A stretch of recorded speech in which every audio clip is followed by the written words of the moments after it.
Good evening, I'm Corey Kraus, and this evening I'm going to be talking about the scandal between Wells Fargo and what they have been doing lately. This is not the first time Wells Fargo has been in a predicament like this, but I'm going to be talking about the most current one.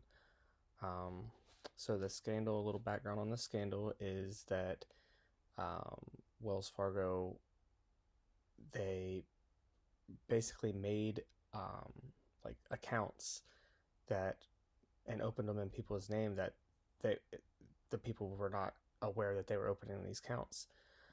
The most current one that they did is they actually did it to small businesses, medium-sized businesses, businesses more than people. Now there were 771 customers that dealt with this, but not only did they do like open accounts, but people were getting fees and they were paying higher rates for exchange currencies and things like that. So what happened is they were being accused of violating the Financial Institution Reform, Recovery and Enforcement Act.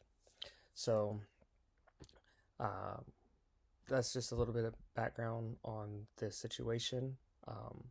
But what I'm here to talk to you today about is tying that to a good ethics plan. So, a good ethics plan obviously is not going to say, "Hey, let's steal people's identity. Uh, let's make more money off of other people behind their back without them knowing."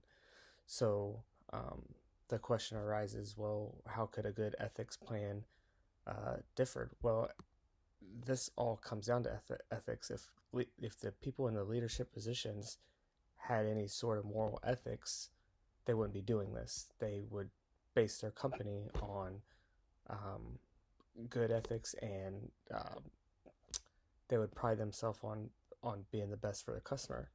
So having a good ethics plan, i.e., not stealing customers' identities, things of that nature, you're going to go farther as a business.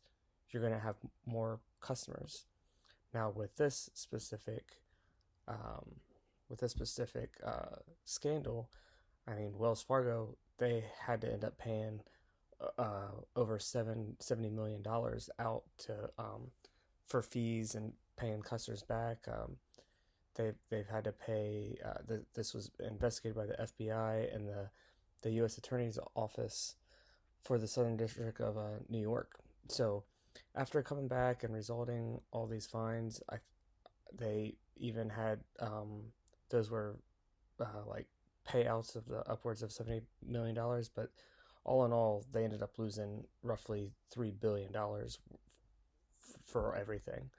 So with Wells Fargo being the fourth biggest bank in America, I mean, it's their ethics are in the wrong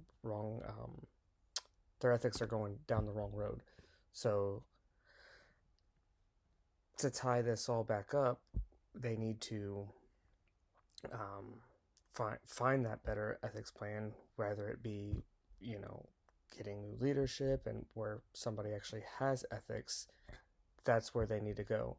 The fact that they're stealing people's money or identities, theoretically speaking, that's their problem.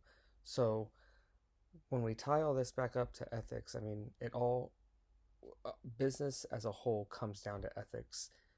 So without ethics, you have nothing. So it's just all about not necessarily it's almost like how you were raised. If I raise my children a certain way, they might not think something's bad or something's good. And it's the same thing in business.